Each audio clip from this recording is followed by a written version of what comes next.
அனைவருக்கும் வணக்கம். நீங்கள் இணைந்து கொள்வது இலங்கையின் முதற்தர செய்தி வழங்குனர் நியூஸ் ஃபர்ஸ்டின் பிரதான செய்திகளோடு உங்களோடு இணைந்து கொள்வது ஜெஃப்ரி ஜெபதார்ஷன். சர்வதேச ரீதியில் சக்தி டிவி குளோபலோடாக இணைந்து கொண்டிருக்கும் உங்கள் அனைவரையும் நாங்கள் சந்திக்கிறோம் நேரடியாக. வணக்கம் ராஜினி.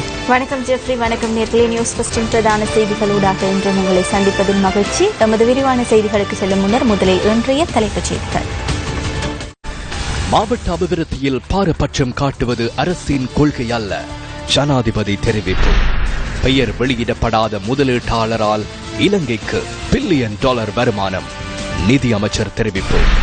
அம்பலிப்பிட்டிய இளைஞனின் மரணம் தொடர்பில் பாராளுமன்றத்தில் கேள்வி எழுப்பியது எதிர்க்கட்சி. வன்னியில் விடுவிக்கப்படாதுள்ள காணிகளை விரைவில் விடுதலை செய்தல் உள்ளிட்ட 3 பிரேரணைகள் வடமாகாண சபையில் நிறைவேற்றம். வெளிமட டயரபா தோட்டத்தில் மதுபான சாலை ஒன்றில் இடம்பெற்ற தாக்குதலில் உயிரிழந்த இளைஞனின் இறுதிக் கிரியைகள் இன்று. ஜனாதிபதி மைத்ரிபால சிறிசேன புலனறுவையில் இன்று நடைபெற்ற சில நிகழ்வுகளில் கலந்து கொண்டிருந்தார்.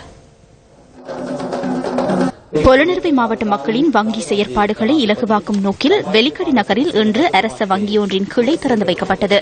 அபிவிருத்தியில் மாவட்டத்திற்கு மாவட்டம் பாகுபாடு காட்டுவது அரசின் கொள்கை அல்லவென ஜனாதிபதி இதன்போது குறிப்பிட்டார்.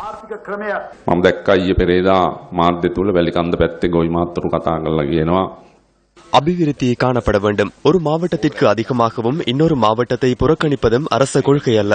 இந்த பக்கத்திற்கு உரம் வழங்கவில்லை என வெளிக்கந்த பகுதி விவசாயிகள் நேற்று முன்தினம் ஊடகங்களில் பேசியதை நான் அவதானித்தேன். இது தொடர்பில் நாம் ஆராய்ந்து பார்த்தோம். நாட்டில் உர பற்றாக்குறை இல்லை, எனினும் உரம் பகிர்ந்தளிப்பதில் பலவீனங்கள் காணப்படுகின்றன.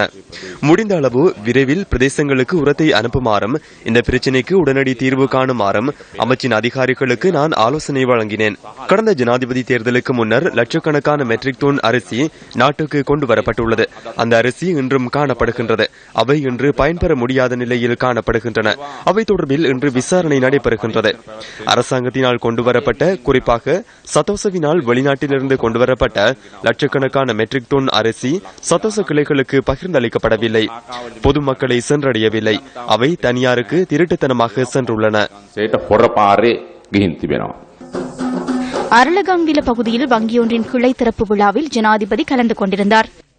இதேவேளை பிப்பிதெமு புலனறுவை வேலை திட்டத்தின் கீழ் புலனறுவை பாடசாலை மாணவர்களுக்கு உபகரணங்கள் வழங்கும் நிகழ்வு ஜனாதிபதி தலைமையில் நடைபெற்றது. மகாவெலி பி பிரிவு விவசாய அமைப்புகளுக்கு அலுவலக உபகரணங்கள் மற்றும் நீர்ப்பாசன முகாமைத்துவ இயந்திரங்கள் இன்று வழங்கப்பட்டன. உள்ளூராட்சி மன்ற தேர்தல் திருத்த சட்டமூலம் உள்ளிட்ட சில சட்டமூலங்கள் பாராளுமன்றத்தில் இன்று சமர்ப்பிக்கப்பட்டன. ஆளும் கட்சியின் பிரதம கொறடா காந்த கருணா திலகவினால் இந்த சட்டமூலங்கள் சபையில் சமர்ப்பிக்கப்பட்டன. உள்ளூராட்சி மன்ற தேர்தல் திருத்த சட்டமூலம் ஊடாக உள்ளூராட்சி நிறுவனங்களின் உறுப்பினர்களின் எண்ணிக்கை 3-1 அதிகரிக்கப்பட உள்ளது. உள்ளூராட்சி மன்றங்களில் உறுப்பினர்களுக்கான ஆசனங்களின் எண்ணிக்கை மேலும் 3-1 அதிகரிக்கப்பட உள்ளன. அத்துடன் இந்த உள்ளூராட்சி மன்றங்களுக்காக அங்கீகரிக்கப்பட்ட அரசியல் கட்சிகள் அல்லது சுயேட்சை குழுக்களினால் சமர்ப்பிக்கப்படும் வேட்பாளர்கள் பட்டியலிலும் அதற்கான சமாந்திரமான பெண் வேட்பாளர்கள் இணைத்துக் கொள்ளப்பட வேண்டும். அதேபோன்று சகல அரசியல் கட்சிகள் மற்றும் சுயேட்சை குழுக்களினால் பெண்கள் தெரிவுக்காக 2 வேட்புமனுக்களை சமர்ப்பிக்கப்பட வேண்டியுள்ளது. சகல உள்ளூராட்சி மன்றங்களிலும் தற்போது மொத்தமாக 4486 உறுப்பினர்கள் அங்கத்துவம் வகிக்கின்றனர். புதிய திருத்தத்தின் பிரகாரம் புதிதாக 1495 உறுப்பினர்களுக்கான ஆசனங்கள் அதிகரிக்கப்பட உள்ளன. இதேவேளை நுண்ணிதியளிப்பு சட்டமூலம் மற்றும் தீவிரவாத பிக்குமார் கதிகாவத் பதிவு செய்தல் சட்டமூலம் என்பனவும் பாராளுமன்றத்தில் இன்று சமர்ப்பிக்கப்பட்டன.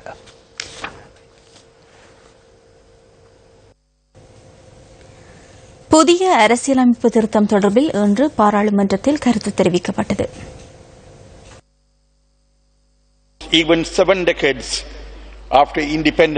சுதந்திரம் அடைந்து 70 வருடங்களின் பின்னரும் ஒரே தேசமாக நாட்டை கட்டியெழுப்ப முடியாமல் போயுள்ளது. இந்த நாட்டின் அனைத்து மக்களினதும் அபிப்பிராயமின்றி முன்வைக்கப்பட்ட அரசியலமைப்பின் கீழ் நிர்வாக நடவடிக்கைகளை முன்னெடுக்க வேண்டி ஏற்பட்டது. நாட்டின் அனைத்து மக்களுக்கும் ஒரே இனமாக வாழ்வதற்குரிய பாரிய தவறுகள் திருத்தப்பட வேண்டும். இந்த பின்புலத்திலேயே தனிராஜ்ய கோரிக்கை தொடர்ந்தும் விடுக்கப்படுவதில்லை. இதன் காரணமாகவே பிளவுபடாத இலங்கைக்குள் தேசிய பிரச்சினைக்கு தீர்வு காண்பதற்கு முயற்சிகள் மேற்கொள்ளப்படுகின்றன. அதனாலேயே அரசியல் அரசியலமைப்பு தேசிய பிரச்சனையாக கருதப்படுகின்றது. நான் முன்னாள் ஜனாதிபதி மஹிந்த ராஜபக்ச அவர்களுக்கு முக்கியமான கோரிக்கை ஒன்றை விடுக்க விரும்புகின்றேன். துரதிருஷ்டவசமாக அவர் தற்போது சபையில் இல்லை. முன்னாள் ஜனாதிபதி மஹிந்த ராஜபக்ச நாட்டின் தேசிய தலைவர்கள் ஒருவராகவே கருதப்படுகின்றார். அவர் நாட்டுக்கு தமது ஒத்துழைப்புகளை வழங்க வேண்டும். இந்த தேசத்துக்கும் மக்களுக்கும் அவரின் ஒத்துழைப்பு தேவையாக உள்ளது. அவர் அனைத்து விடயங்களையும் விட நாட்டின் நலனுக்காகவே முக்கியத்துவம் அளிக்க வேண்டும். அவர் இந்த நடவடிக்கைகளில் சாதகமான விதத்தில் இணைந்து செயலாற்ற முன்வர வேண்டும். The framework of a united and undivided. பாராளுமன்றத்தில் தெரிவிக்கப்பட்ட மேலும் சில கருத்துக்கள் அடுத்து. இலங்கை தீவில் புதிய அரசியல் அமைப்பு உருவாக்கப்பட்டு அரசியல் உரிமை பிரச்சனைகளுக்கு நிரந்தர தீர்வு ஒன்று காணப்பட வேண்டும். இதுவே எமது நிலைப்பாடாக இருந்து வந்துள்ளது.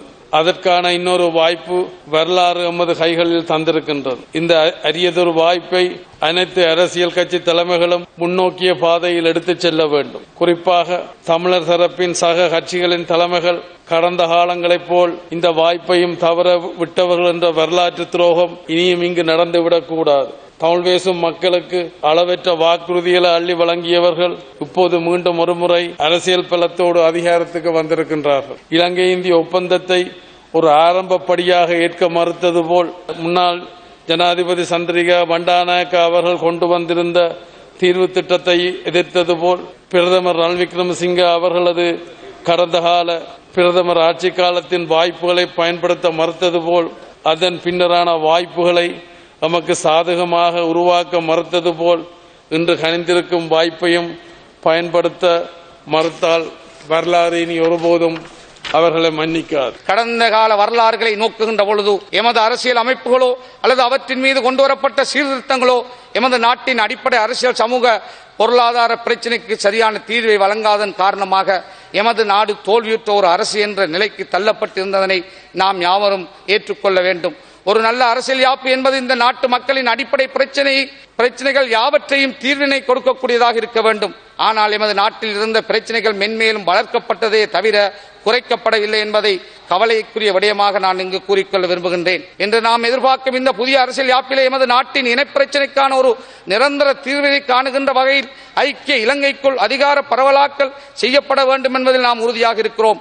பெரும்பான்மை சிங்கள தலைவர்களும் சிறுபான்மை தமிழ் தலைவர்களும் கொள்கையளவிலே இதை ஏற்றுக்கொண்டிருப்பதை நாம் யாவரும் சாதமாக பயன்படுத்திக் கொள்ள வேண்டும். சந்தர்ப்பங்களை இழந்ததுக்கு நாங்கள் தெற்கே மாத்திரம் குறை சொல்லாமல் வடக்கே மாத்திரம் குறை சொல்லாமல் நாடு முழுக்க வாழ்ந்து கொண்டு கூடிய அனைத்து மக்களை பிரதிபலித்தக்கூடிய நாங்கள் அனைவரும் அந்த பொறுப்பை ஏற்றுக்கொள்ள வேண்டும். எண்ணிக்கையில் சிறுபான்மை மக்கள் சொல்லக்கூடிய தமிழ் மக்கள், வடக்கில் வாழக்கூடிய தமிழ் மக்கள், முஸ்லீம் மக்கள், தென்னங்களில் வாழக்கூடிய மலையக மக்கள், ஏனைய பகுதியில் வாழக்கூடிய மக்கள் ஆகிய சிறுபான்மை மக்களை பிரதிபலித்த கட்சிகள் எல்லாம் அடிப்படையில் நாங்கள் ஒருபோதுமே இந்த நிறைவேற்ற அதிகாரம் கொண்ட ஜனாதிபதி முறையை அகற்றுவதற்கு உடன்பட்டிருக்கவில்லை. காரணம் வேறு ஒன்றுமல்ல, நிறைவேற்ற அதிகாரம் கொண்ட ஜனாதிபதி முறை தீமையானது, பிழையானது, சர்வகாலத்தன்மை கொண்டது நன்றாக அறிவோம். ஆனாலும் கூட நாட்டிலே ஏற்படுத்தக்கூடிய பல்வேறு ஒப்பந்தங்கள், உறுதிமொழிகள், வாக்குறுதிகள் எல்லாம் கைவிடப்பட்ட காரணத்தினாலே வேறு வழி இல்லாமல் நாங்கள் 6 வருடத்துக்கு ஒரு முறையாவது வரக்கூடிய ஜனாதிபதி தேர்தல் காலகட்டத்திலே நாங்கள் எங்களது கோரிக்கையை முன்வைத்து பேரம் பேசி சில விஷயங்களால் பெற்றுக்கொள்ள முடியும் நம்பிக்கையில் நாங்கள் இருந்தோம்.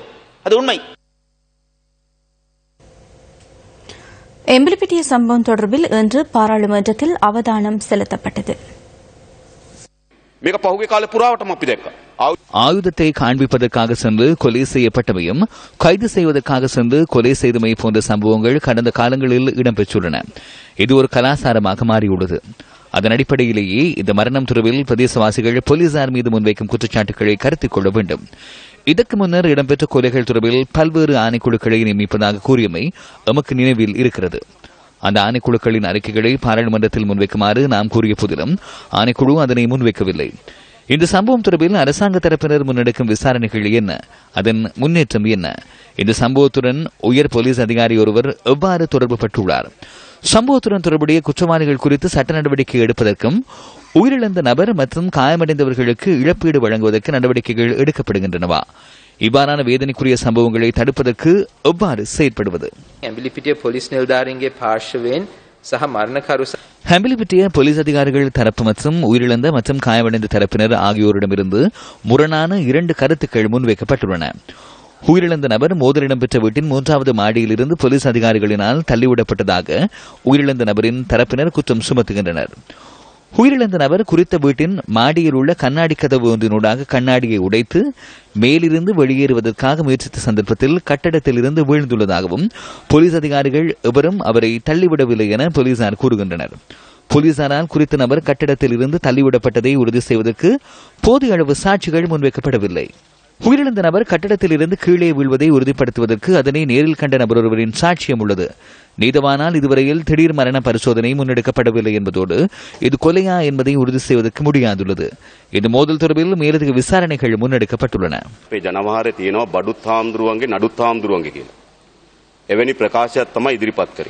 மூன்றாம் மாடியில் இருந்து கண்ணாடியை உடைத்துக் கொண்டு பாய்வதற்கு அந்த இளைஞன் ஸ்பைடர்மேன் இல்லை, அவர் சாதாரண இளைஞன்.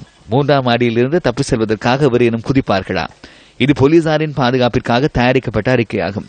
இதுவரையில் நீதவான் ஒருவரால் இது கொலையா என உறுதி செய்யப்படவில்லை. அவ்வாறு எனின் எவ்வாறு சடலத்தை புதைத்தார்கள் என எனக்கு புரியவில்லை. தற்போது கருத்துக்களின் உண்மைத்தன்மை தொடர்பில் ஆராய வேண்டும். அதற்கு நீதிமன்றம் உள்ளது. விசாரணைகளை மேற்கொள்வதற்கு நாம் குழு ஒன்றை நியமித்துள்ளோம். பின்னர் உண்மையான நியாயமான அறிக்கை ஒன்றை உங்களிடம் சமர்ப்பிப்போம். ஐக்கிய தேசிய கட்சி இன்று ஏற்பாடு செய்திருந்த ஊடக சந்திப்பில் அரசியலமைப்பு திருத்தம் தொடர்பில் கருத்து தெரிவிக்கப்பட்டது.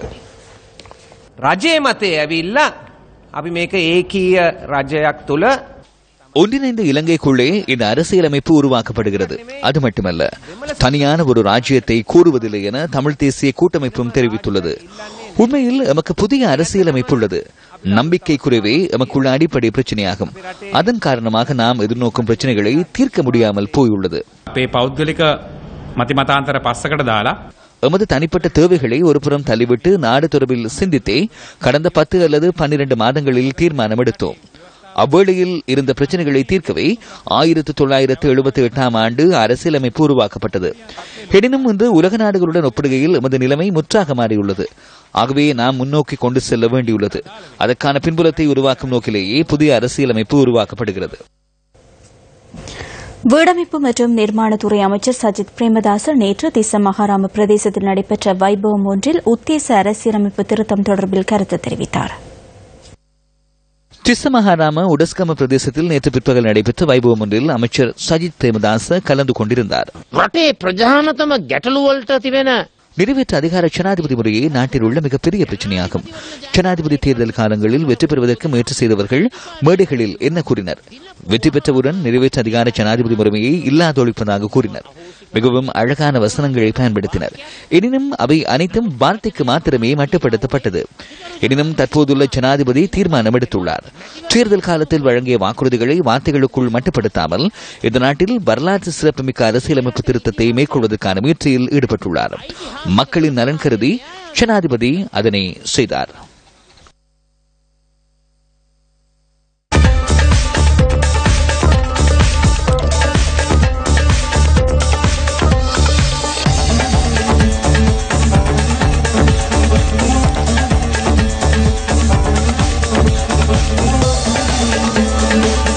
நீங்கள் இணைந்திருப்பது நியூஸ் ஃபர்ஸ்டின் இரவு 8 மணி பிரதான செய்திகளோடு. வடமாகாண சபையில் இன்று சமர்ப்பிக்கப்பட்ட வன்னியில் இதுவரை விடுவிக்கப்படாதுள்ள காணிகளை விரைவில் விடுதலை செய்ய வேண்டும் என்ற கோரிக்கை உள்ளிட்ட 3 பிரேரணைகள் நிறைவேற்றப்பட்டுள்ளன.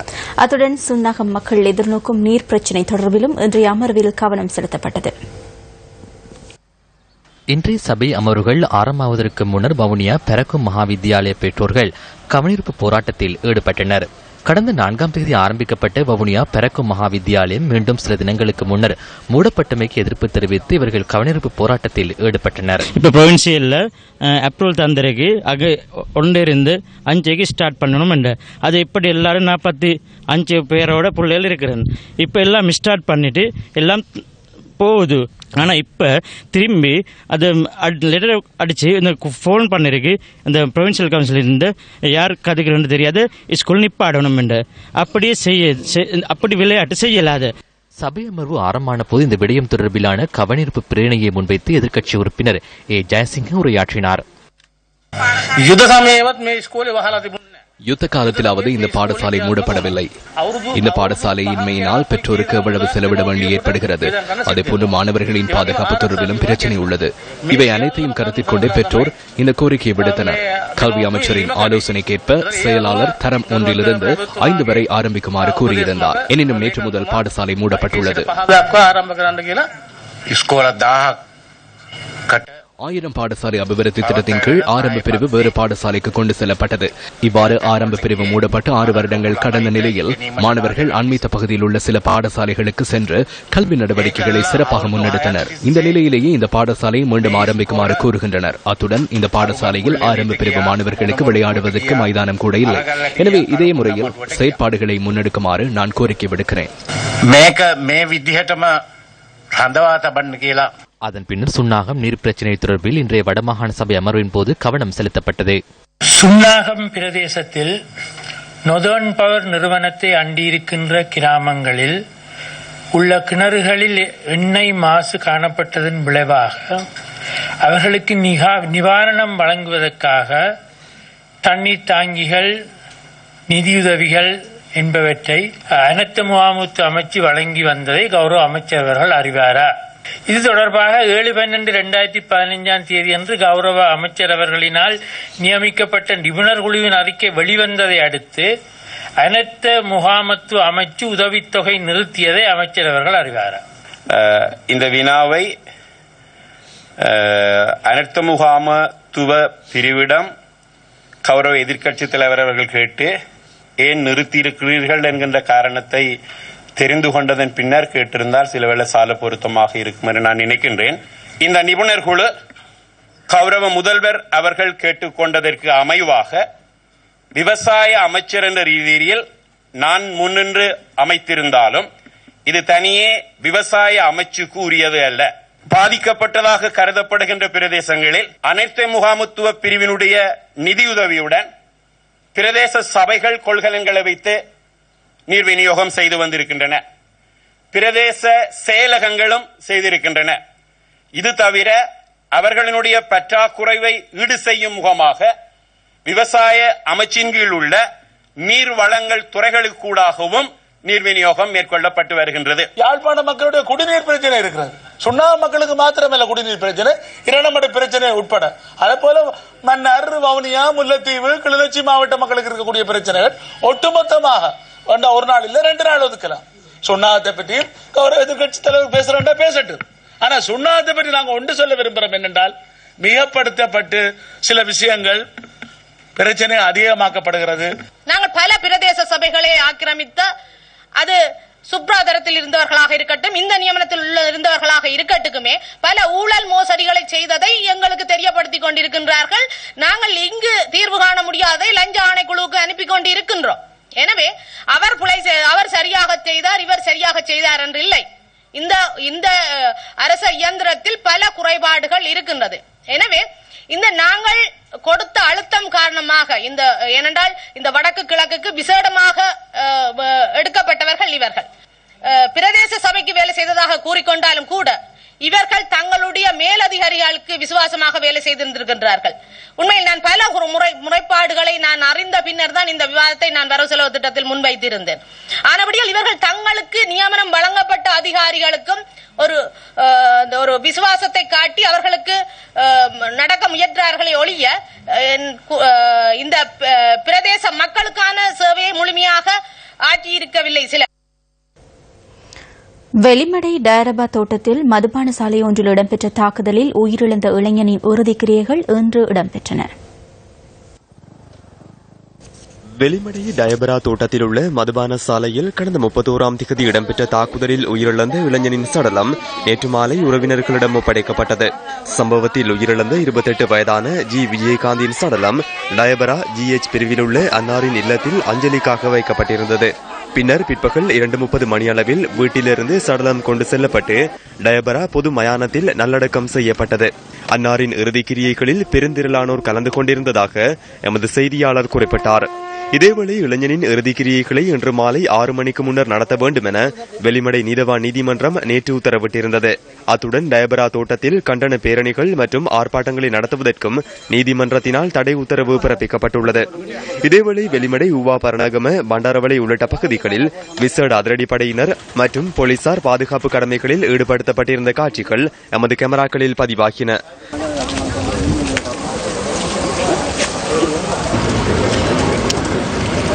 அத்துடன் பல வீடுகளில் கருப்பு கொடிகள் பறக்கவிடப்பட்டுள்ளதாக எமது செய்தியாளர்கள் குறிப்பிட்டனர். இந்த சம்பவத்துக்கு எதிர்ப்பு தெரிவித்து டயபரா தோட்ட மக்களால் நேற்று ஆரம்பிக்கப்பட்ட பணி பகிஷ்கரிப்பு இன்றும் தொடர்வதாக எமது செய்தியாளர்கள் குறிப்பிட்டனர். இந்த தாக்குதல் சம்பவம் தொடர்பில் ஏற்கனவே கைது செய்யப்பட்ட 2 சந்தேக நபர்களினதும் விளக்கம் அறியல் எதிர்வரும் 25ஆம் தேதி வரை நேற்று மீண்டும் நீடிக்கப்பட்டது. வெளிமடை டயபரா சந்தியில் அமைந்துள்ள குறித்த மதுபான சாலையை மூடுமாறு வலியுறுத்தி கடந்த 4ஆம் தேதி மக்கள் ஆர்ப்பாட்டத்தில் ஈடுபட்டமை குறிப்பிடத்தக்கது. முன்னாள் உயர்நீதிமன்ற நீதிபதி சரத் டி ஆப்ரூவுக்கு கொழும்பு மேல் நீதிமன்றம் இன்று பிணை வழங்கியது. பெண் ஒருவரை பாலியல் துஷ்பிரயோகத்துக்கு உட்படுத்திய குற்றச்சாட்டு மீதான வழக்கு இன்று விசாரணைக்கு எடுத்துக் கொள்ளப்பட்ட போது இந்த உத்தரவு பிறப்பிக்கப்பட்டது. கொழும்பு மேல் நீதிமன்ற நீதிபதி பத்மன் சூரசேன முன்னிலையில் ஆஜர்படுத்தப்பட்ட சந்தர்ப்பத்திலேயே அவருக்கு பிணை வழங்கப்பட்டது. 1 லட்சம் ரூபாய் பெறுமதியான பிணையிலும் 2 லட்சம் ரூபாய் பெறுமதியான தலா 2 சரீர பிணைகளிலும் சரத் ஆப்ரூ விடுவிக்கப்பட்டுள்ளார். தாம் நிரபராதி என முன்னாள் உயர்நீதிமன்ற நீதியரசர் சரத் ஆப்ரூ குறிப்பிட்டார். 3 மணித்தியாலத்துக்கும் அதிக நேரம் அவர் பதிலளித்தார். அவரின் சாட்சியாளரின் முகவரி, தொலைபேசி இலக்கம் அனைத்தையும் வழங்கினார். போலீசார் இதனையும் முழுமையாக விசாரணை செய்யவில்லை. அதனால் தான் குற்றப்பத்திரிகை தாக்கல் செய்யப்பட்டது. அதனாலேயே நான் கூறுகிறேன், குற்றப்பத்திரிகை சட்டவிரோதமானது. பிணை வழங்கப்பட்டதன் பின்னர் அதற்குரிய ஆவணங்களில் முன்னாள் நீதியரசர் கையொப்பமிடாமல் நீதிமன்ற வளாகத்தை விட்டு வெளியேறியதுடன் பின்னர் வருகை தந்து கையொப்பமிட்டார். இரட்டை கொலை குற்றச்சாட்டில் கைது செய்யப்பட்ட தமிழ் மக்கள் விடுதலை புலிகள் கட்சியின் செயலாளர் பூபாலப்பிள்ளை பிரசாந்தன் உள்ளிட்ட 2 விளக்கமறியல் எதிர்வரும் 26ஆம் தேதி வரை மீண்டும் நீடிக்கப்பட்டுள்ளது. பூபாலப்பிள்ளை பிரசாந்தன் மற்றும் பூபாலப்பிள்ளை ஹரிதாஸ் ஆகியோர் மட்டக்களப்பு நீதவான் நீதிமன்றத்தில் இன்று ஆஜர்படுத்தப்பட்டனர். சந்தேக நபர்களான பூபாலப்பிள்ளை பிரசாந்தன் மற்றும் பூபாலப்பிள்ளை ஹரிதாஸ் ஆகியோர் மட்டக்களப்பு நீதவான் நீதிமன்ற நீதிபதி என் கணேசராசா முன்னிலையில் இன்று ஆஜர்படுத்தப்பட்டனர். இதன்போது 2 சந்தேக நபர்களையும் எதிர்வரும் 26ஆம் தேதி வரை மீண்டும் விளக்கமறியலில் வைக்குமாறு நீதவான் உத்தரவிட்டார். ஆரேம்பதி பகுதியில் 2008ஆம் ஆண்டு டிசம்பர் 29ஆம் தேதி பாடசாலை ஆசிரியரான தமிழ்நாடு என அழைக்கப்படும் கிருஷ்ணபிள்ளை மனோகரன் உள்ளிட்ட 2 சுட்டுக் கொல்லப்பட்டனர். இந்த கொலை சம்பவம் தொடர்பில் 2 சந்தேக நபர்களும் கடந்த அக்டோபர் மாதம் 23ஆம் தேதி கைது செய்யப்பட்டமை குறிப்பிடத்தக்கது. கச்சத்தீவு புனித அந்தோனியார் ஆலயத்தின் வருடாந்த உற்சவம் அடுத்த மாதம் 21ஆம் தேதி நடைபெற உள்ளது. இந்த புனித நிகழ்வில் இலங்கை மற்றும் இந்திய நாடுகளைச் சேர்ந்த பெருந்திரளான பக்தர்கள் கலந்து கொள்ள உள்ளனர். 21ஆம் தேதி நடைபெறவுள்ள இந்த திருவிழா சம்பந்தமாக இங்கிருந்து 20ஆம் தேதி மதியம் 1 மணி வரையும் படகு சேவை இருக்கும். குறிகட்டுவானிலிருந்து கச்சேரிக்கான படகு சேவை இருக்கும். அதற்கு பின்னர் படகு சேவை நடைபெற மாட்டாது. இந்த படகுகள் செல்லுகின்ற பொழுது கடற்படையினர் தோந்து பணியில் ஈடுபடுவார்கள். ஏதாவது அசம்பாவிதம் ஏற்படுமாயின் அதை உடனடியாக விரைந்து நடவடிக்கை எடுப்பதற்காக அந்த நடவடிக்கைகளையும் கடற்படையினர் மேற்கொள்வதாக தெரிவிக்கப்பட்டது. யாழ்ப்பாணத்திலிருந்து அதிகாலை 20ஆம் தேதி அதிகாலை 4:30 மணியிலிருந்து விசேட போக்குவரத்துகள் இலங்கை போக்குவரத்து சபையும் தனியார் போக்குவரத்து கழகத்தினரும் சேவை செய்வார்கள். கடைசி அன்று 20ஆம் தேதி மதியம் 1 மணி வரைக்கும் இறுதிப்படகு சேவை ஆரம்பிக்க இருக்கின்ற நேரம். இத்துடன் நியூஸ் ஃபர்ஸ்டின் இரவு 8 மணி பிரதான செய்திகள் நிறைவடைந்தன. இரவு 10:45 இடம்பெறும் அடுத்த பிரதான செய்திகளோடு மீண்டும் சந்திப்போம். வணக்கம்.